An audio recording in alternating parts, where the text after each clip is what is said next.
Hi friends, it's Fluffy Toad. This is a Fortified Afflicted 1. Raging Week. The main affix that we're going to be dealing with is Afflicted. Here are my talents, and the main one you should focus on is having Decurse. Having Decurse as a mouse over is super helpful. Here's my character, you can view my armory in the description. With all that out of the way, let's get on to the key. So we're going to be doing triple Geomancers, and as a part of this pull, you should be helping your tank gather all the mobs. This means using your CC, your DB, and Explosive Wave to interrupt casts. As you can see, this is a Lust pull. We want to burn it down as quickly as possible because it can get really dangerous when we start enraging. So we're going to be focusing the Berserker at around 30% health. He puts a buff out that increases the damage he does, but also the damage he takes by 25%. Pushing him to this threshold is really important because he gives this buff to all the mobs around him. This means that they'll be taking more damage, so we'll be able to finish the pull quicker. Right here, I missed the kick, and it's a fatal error that kills our Warlock. This also procs my cheat death.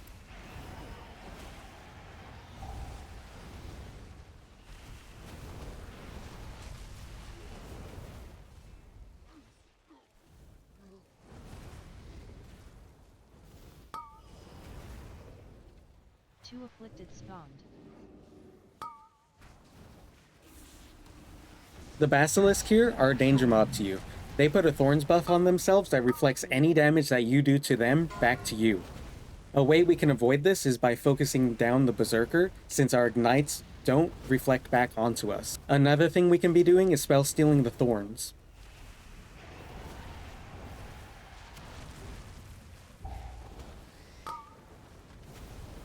Two afflicted spawned. Cleared.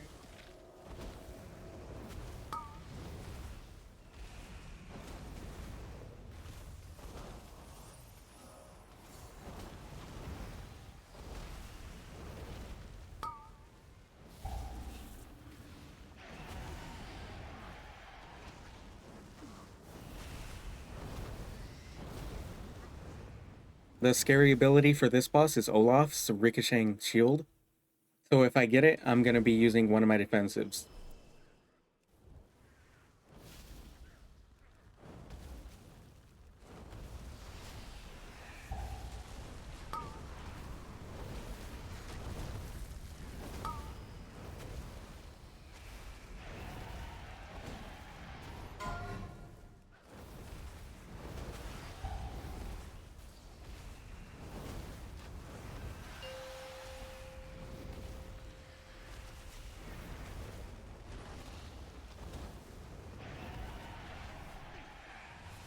Two afflicted spawned.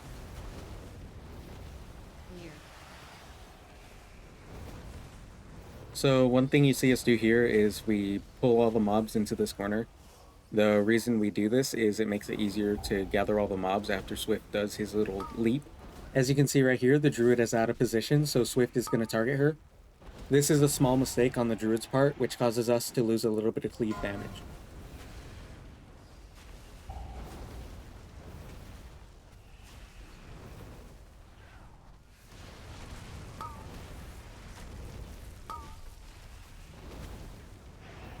A mistake I make right here is Swift leaps onto me, and I blink away.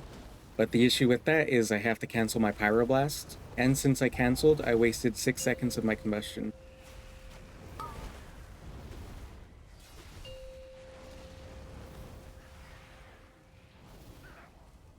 Two afflicted spawned.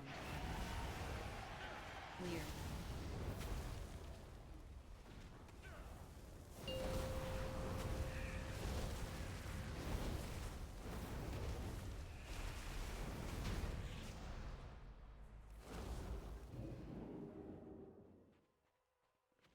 This is going to be a really big pull, so I'm going to be using my Living Bomb on cooldown, even though I don't have combustion up. By the time Living Bomb's back off cooldown, I should have my combustion available. Here I focus the Basilisk, but I don't really think that's the right target that I should be focusing. The Geomancer is probably the better play. The Geomancer is not only a very dangerous mob, but it also has way more health than Basilisk does. My Lust is about to be up, and this is probably the pack to Lust. On the pack before last boss, our tank dies, so lusting here would have probably allowed us to help our tank save their defensives.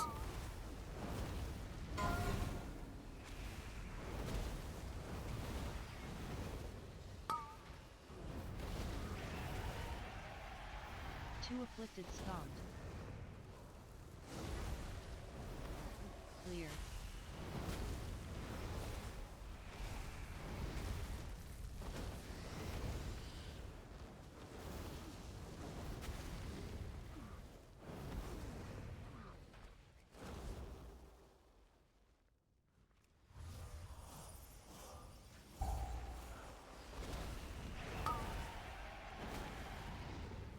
As you see here, our tank dies and we have to kite. This is a little bit of a shame because we're going to have to run back and forth, losing a bit of time. And also the Berserkers are a little bit out of position, so we're not going to be able to put the Berserker buff onto the boss.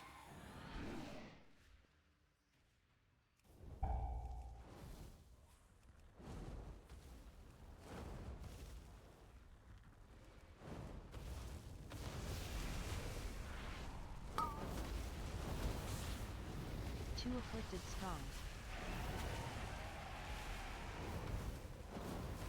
Destruction! Clear.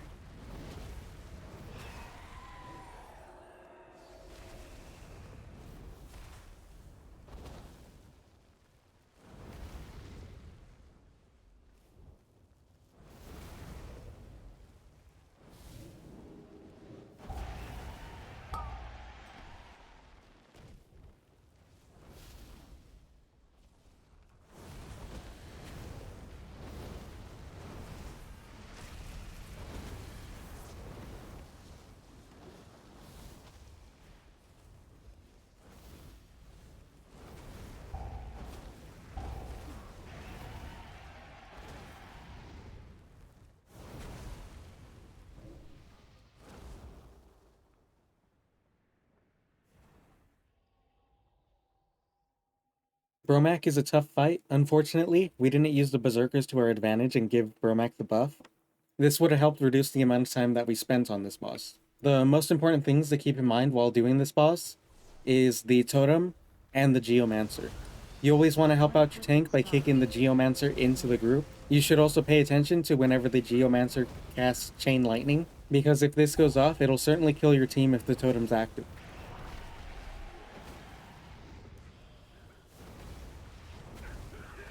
The totem's about to go out. I'm going to DB the Chain Lightning and then focus the totem down. As you can see, the entire team has taken a bunch of periodic damage, and Bromach is casting Bloodlust. Focusing down this totem is our top priority. Bromach will get the Bloodlust off One afflicted spawned. before we can kill the totem, but it's probably not that big of a deal. Throughout this whole fight, it's more or less just rinse and repeat. We do not want a Geomancer cast to get off, and we want to kill the totems as fast as possible. I could have actually gotten away with lusting here, even though there's only 2 minutes left on exhaustion. It would have taken us over 4 minutes to get to Sentinel Boss, and I'm confident with CDR from Shifting Power, I would have it back up. Whenever the totem's about to go off, we want to start considering what defensives we're going to be using.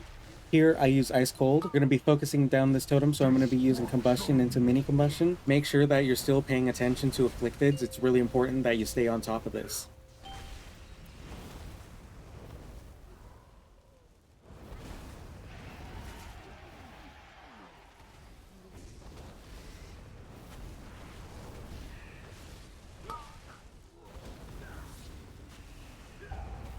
Two afflicted spawned. Clear.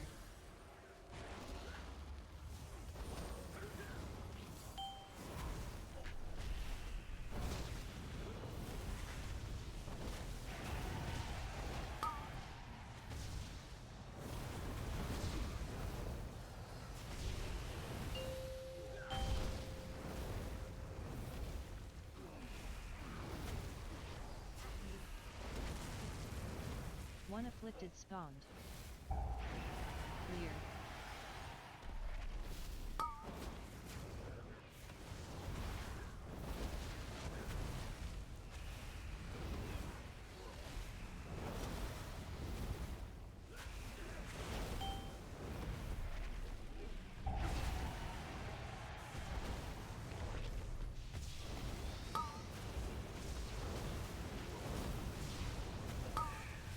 Two afflicted spawned.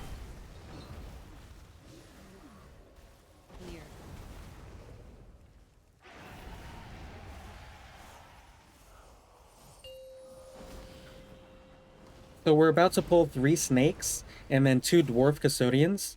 With this pull, you should focus down the dwarf custodians because they do a cleave. Sometimes your tank can go into third boss if they're comfortable enough. It's super easy to deal with the snake custodians because all you have to do is kite them as a tank. The boss also doesn't really do anything besides putting bleeds on your team. So by focusing the custodians, you reduce the risk of your tank being cleaved, and while your tank is kiting, you being cleaved. But as you can see, our tank isn't really that interested in pulling these guys into boss, even though we do have our lust up. So this would have been a way to save us some time.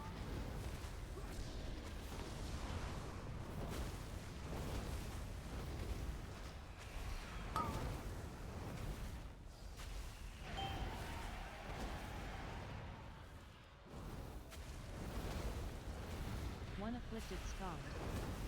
Cleared.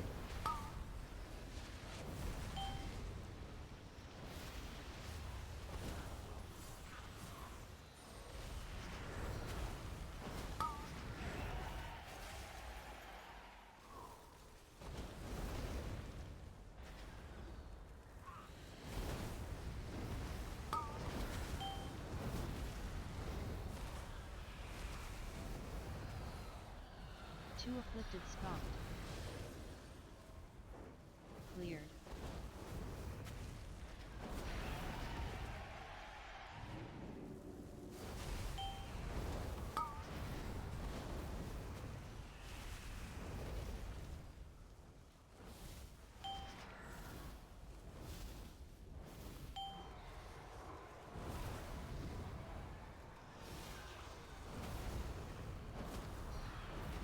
One afflicted spawned.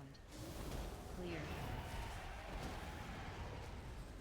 As you can see right here, we spend 2 minutes killing these ads, and those 2 minutes are super precious in this dungeon that's super time sensitive. Those 2 minutes could have been spent doing damage to the boss, and that's 2 minutes spent with Lust on CD. This means our Lust timing would have been a little bit safer when we go into last boss, which you'll see later. Two afflicted spawned. So we go into the boss and we lust it, and unluckily for me, I get the bleed 3 times in a row. For the first one, which is about to happen, I'm going to be using my dwarf. For the later ones, I'm going to be using Ice Cold and Greater Invis. And here is where I use my dwarf. I do not want this debuff when the boss does his stomp. It will kill me, and you'll see that later. So right here, you see me and the other DPS pixel stack, and the reason we're able to do this is because this circle doesn't actually do any damage. This makes it easier for a tank to run the boss through these orbs, so if you have a DPS out in the open, you should stack on them. So right here, I use Ice Cold basically instantly, but I probably should have saved it a couple of seconds until this Crushing Stomp. As you can see, my Ice Cold fades right when the Crushing Stomp goes out, so I do die and proc my Cauterize. You shouldn't really have to worry about the bleed itself, it's just that when the bleed is in conjunction with Crushing Stomp, that's when it gets really scary. That's when you want to use a defensive. Cleared.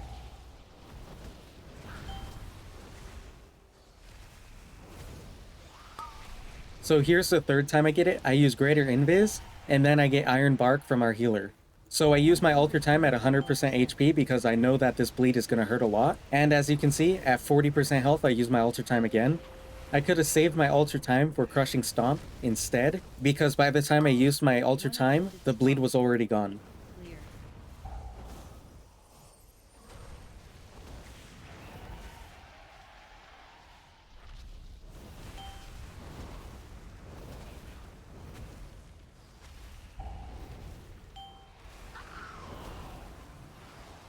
So right here, I'm going to actually hold my combustion, even though I talk about using your combustion on cooldown all the time. The reason for this is I'm starting to think about the next pull. And as you can see, the boss is already dead by the time I use my mini combustion. This next pull can be pretty dangerous, especially on a raging week. We don't have an evoker, so we don't have a mass soothe. The reason why this pull can be so dangerous is because of the Weavers. These do the Hailstone cast, which need to be CC'd. This cast does a lot of damage to the entire group, so it's important that it does not get channeled. Since it's enraging, we want to burn down all of these guys super fast.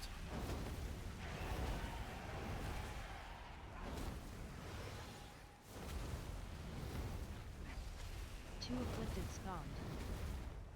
As you can see here, one of them gets enraged and they start doing their channel. Something that you can do when one is channeling and there's nothing you can do about it is you can line of sight it behind the door frame. We see our warlock do exactly this. I also take note of this and I do the same thing for the next one.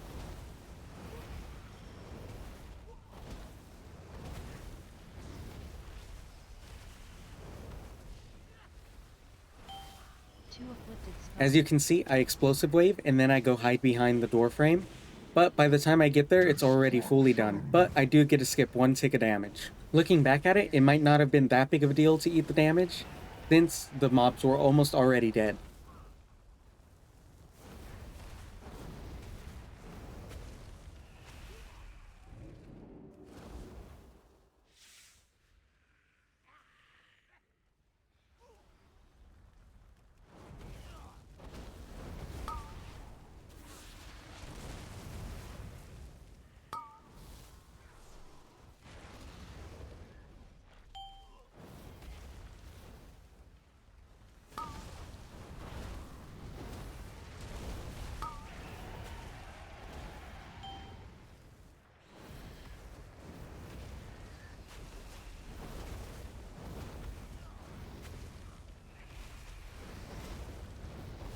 Here we see the warders cast their Earthen Ward, and it's a massive absorb.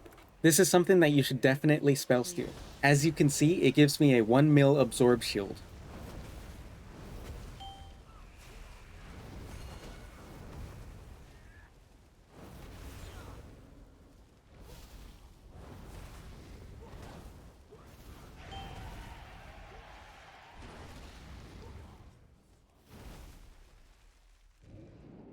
The Protector is the most dangerous mob in this poll, so I use my personal lust despite the fact that I do not have my combustion ready. I do, however, have my mini combustion. I've said previously that you should be proactive when dispelling the afflicted souls, and as you can see here, I thought I did dispel him, but I didn't. As a result, 2 afflicted souls go off, which means that we have 100% reduced haste. This is very detrimental to our combustion damage.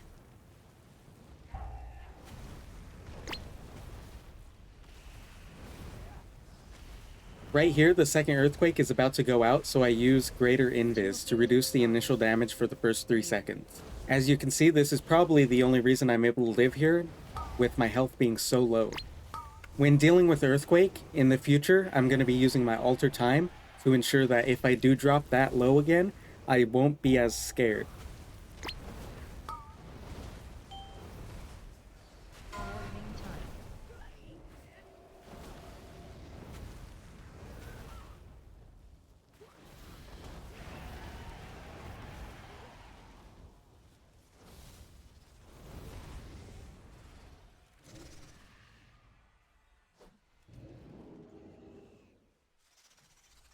In this pull, you want to make sure that the Seekers don't cast Sonic Burst. It does a ton of damage and it silences you. If this goes off while you're inside a combustion, you can lose 3 seconds of time within your combustion window. I could have prevented this if I had used my Dragon's Breath during the cast. Another thing I'd like to note is that it's not uncommon to pull this pack into the boss. So be sure that you're paying attention to the Seeker's casts.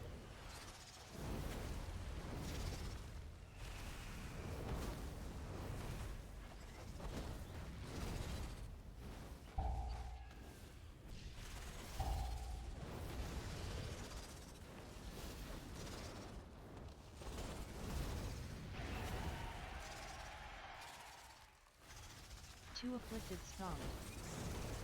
Clear.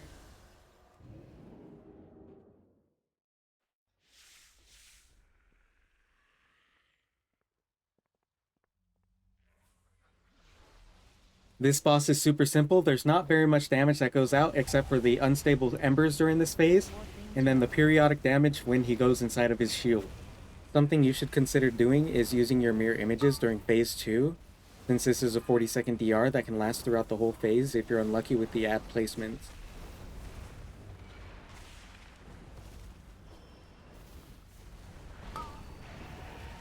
Two afflicted spawned. Warping time. Destruction!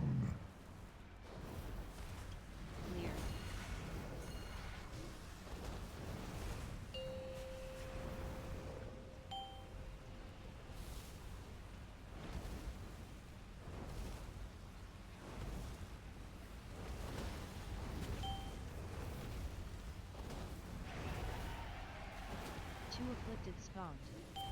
Cleared.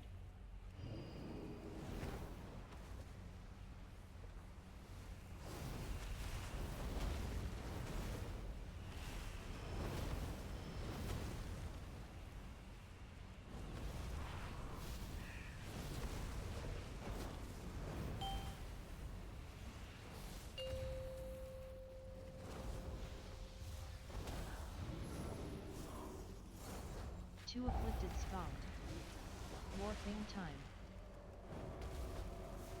Destruction! Clear.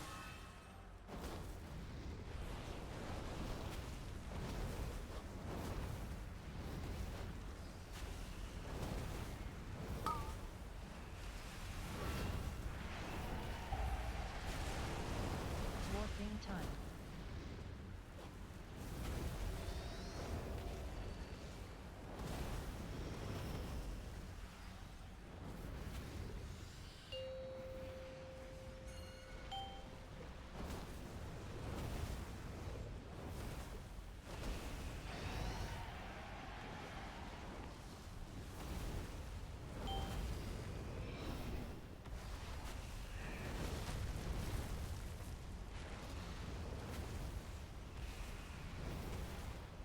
One afflicted spawned.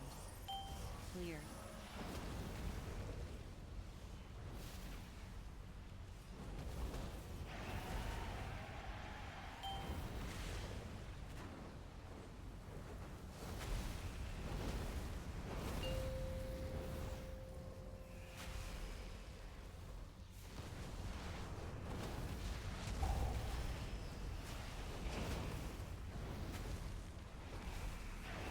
Two afflicted spawned. Destruction! Clear.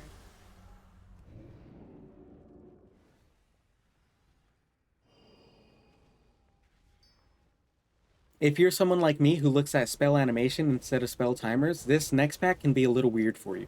When the golem does his thunderous clap, it's actually desynced. The clap animation ends a little bit later than the actual spell cast. This means even during periods where you think you shouldn't have gotten hit, you will get hit. So for this mob specifically, make sure you're paying attention to his spell cast. Sometimes there's an issue with these pillars where you'll take damage even though you're line of sight. And there's not very much you can do about that.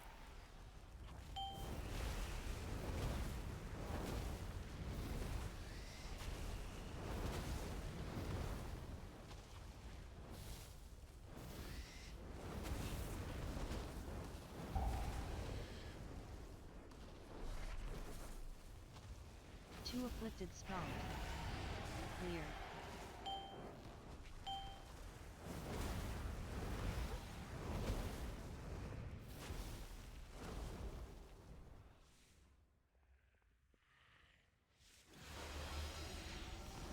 For this golem, we're going to line of sight against the walls of the stairs. I'm not a big fan of line of sighting where the warlock is.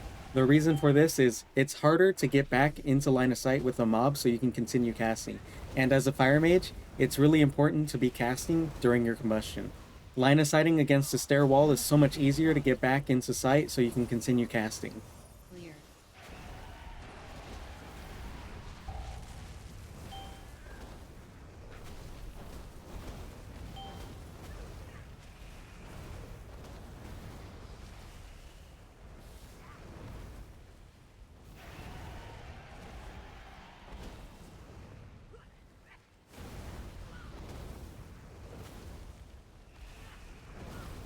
Two afflicted spawned. Clear.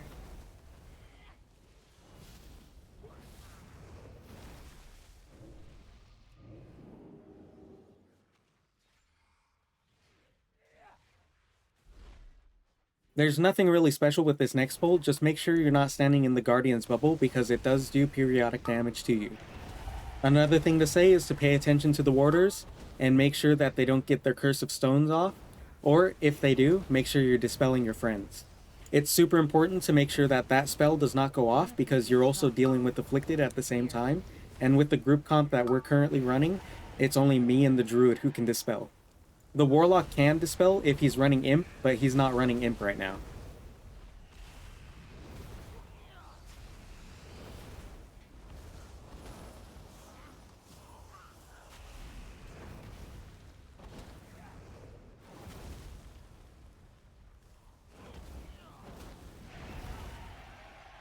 Two afflicted spawned.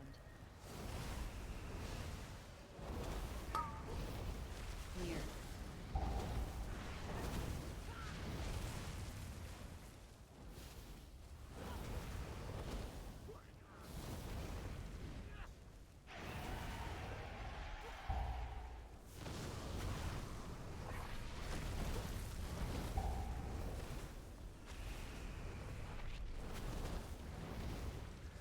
Two afflicted spawned.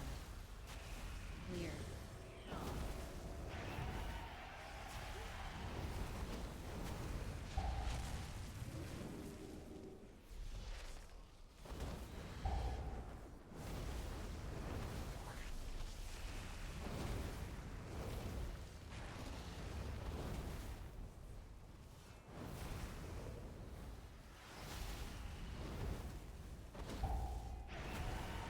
One afflicted spawned.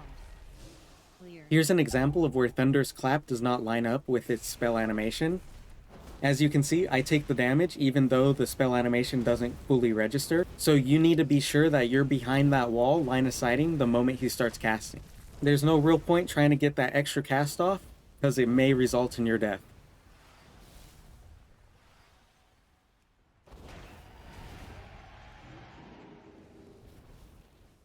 For this pull, we're just going to be line of sighting and making sure that Curse of Stones doesn't go off. Clear. Once again, it's just me and the Druid who can dispel the Afflicteds.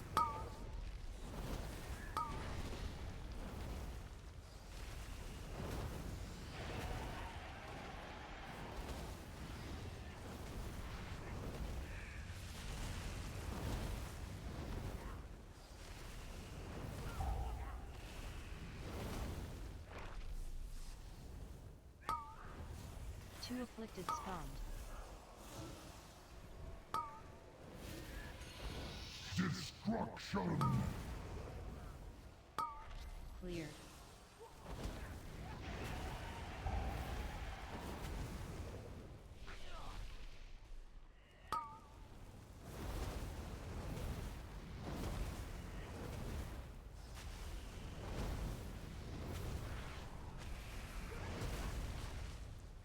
Two afflicted spawned. Destruction. Cleared. So right here, we're going to be dealing with Time Reavers, and they're going to be putting a stacking buff on you that you can avoid by line of sighting against the wall. As you can see right here, the best spot would be where the Warlock placed his Demon Circle. However, the tank decides to move the boss, which makes it impossible for us to line of sight now. In cases like this, you're going to have to self-dispel, because you and the healer are once again the only ones who can deal with this Afflicted. If the healer misses an Afflicted, we're going to be missing 50% haste, which is really bad. Warping time.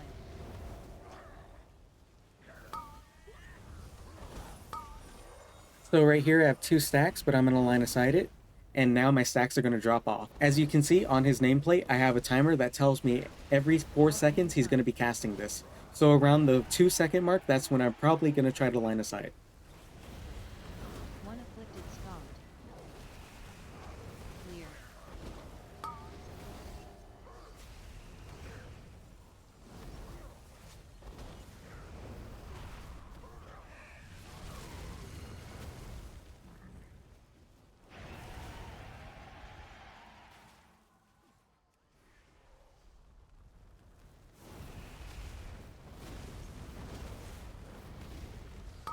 Warping time. Two afflicted spawned. Cleared. For this pack, it's way easier to line of sight because now you can use the door frame. And once again, we're going to be frequently using this trick to avoid having too high of stacks.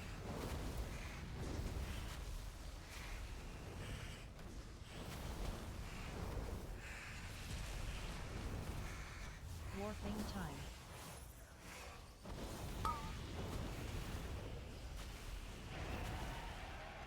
Two afflicted spawned. Destruction.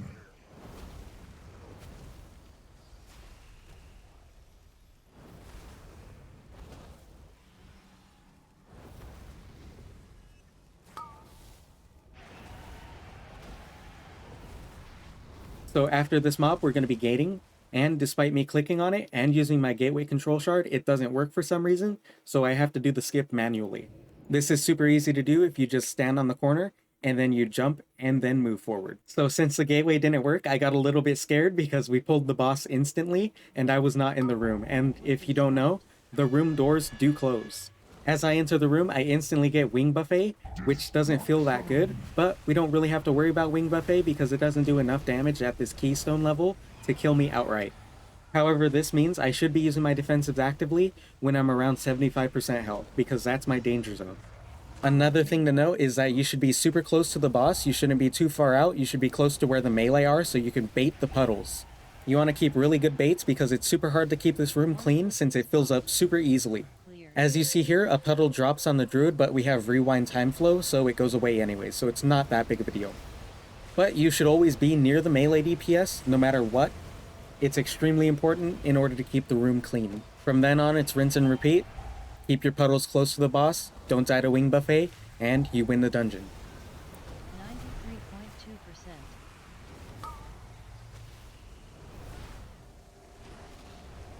2 afflicted spawned. Clear.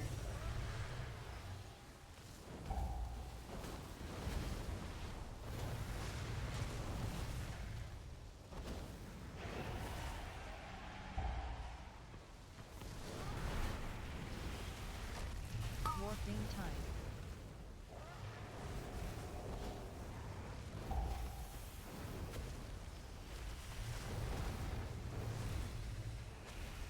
One afflicted spawned.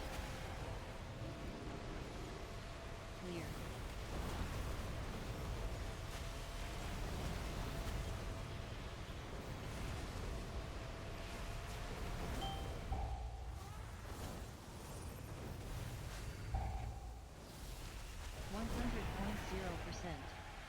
Dwarfing time.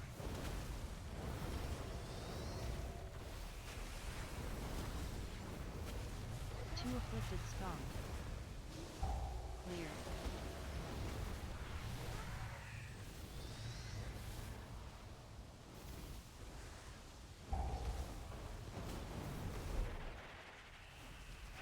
Dwarfing time.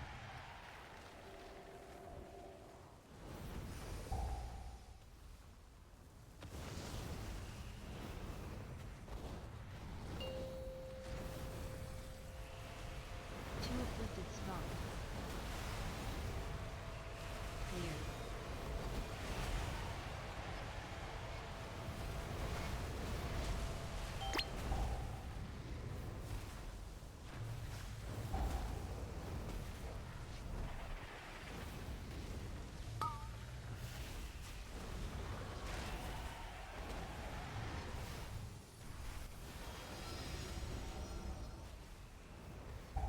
One afflicted spawned. Destruction. Clear. Dwarfing time.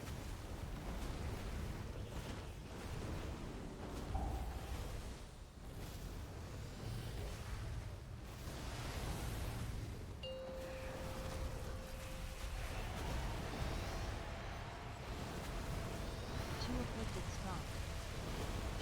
Clear. Just wanted to say thanks for watching the video. I'm gonna try to start streaming on YouTube just so that the VODs are there and they're permanently there. I think that it'll be better for you guys to be able to see the runs that I don't complete or get close to completing. And if you want to like come talk to me or something like that, that'll be pretty cool. Once again, thanks for watching the video.